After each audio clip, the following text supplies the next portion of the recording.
Hi guys. Medyo ano yung araw na to. Kanina actually iniwanan ko dito sa loob yung bike namin. Bike ko pala. Ngayon ang nangyari kanina yung pag out ko. Pinuntahan ko dito sa madalas kong pinaglalagyan ng bike, no? Dito sa lugar na yan. Pakita ko sa inyo ha. So dito, normally dito natin nilalagay talaga yung bike. Yan dito.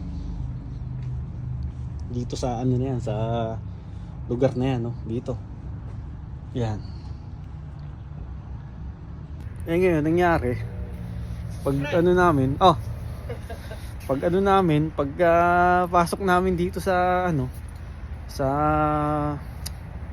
pinaglalagay namin ng bike, nawala yung bike namin.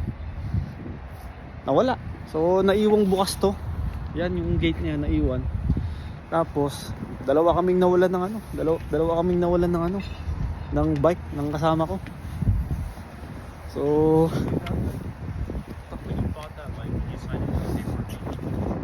yun. Wala na tayong bike. Wala, talagang sabi ng mga kasama ko rito, uso daw dito yun. Yung nagdanakawan ng bike, no? Kaya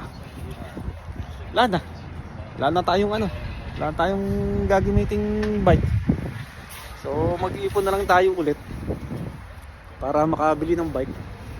Laking bagay pa naman nung yung bike namin yun. Kasi yun yung lagi kong yun yung lagi ko lang ginagamit ko puntang trabaho, gano'n. O may pupuntahan ako, gano'n. Ayun, wala na. Nanakaw yung bike namin.